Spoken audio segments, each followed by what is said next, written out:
2025च्या अखेरपर्यंत भारताने 2015च्या तुलनेत टीबी क्षयरोगची संख्या 21% कमी करण्यात यश मिळवले आहे.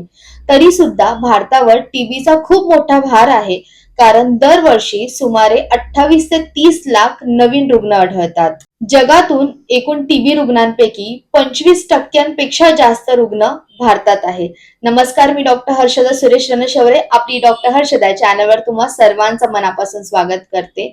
आज दिनांक 24 मार्च आणि दरवर्षी 24 मार्च हा साजरा केला जातो जागतिक क्षयरोग दिन, वर्ल्ड टीबी डे म्हणून. आणि हा साजरा करण्यामागे एकच उद्देश असतो, ते म्हणजे जनजागृती करणं. 5 वर्ष आधी 24 मार्च 2021 ला मी एक युट्यूब व्हिडिओ बनवला होता जागतिक क्षयरोग दिनानिमित्त, ज्यामध्ये मी खूप इंटरेस्टिंग फॅक्ट सांगितले होते. त्या व्हिडिओची लिंक बायो मध्ये आहे, तो व्हिडिओ नक्की बघा.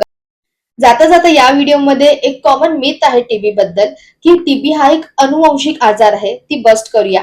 तर नाही, टीबी हा एक अनुवंशिक आजार नाही.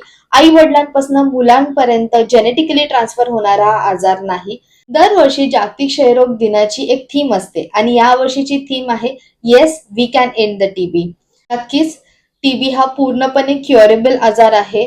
योग्य निदान आणि योग्य उपचार घेतल्यास तो पूर्णपणे बरा होतो. भेटूया लवकरच एका नवीन व्हिडिओमध्ये. तोपर्यंत स्वतःची आणि निसर्गाची काळजी घ्या. धन्यवाद.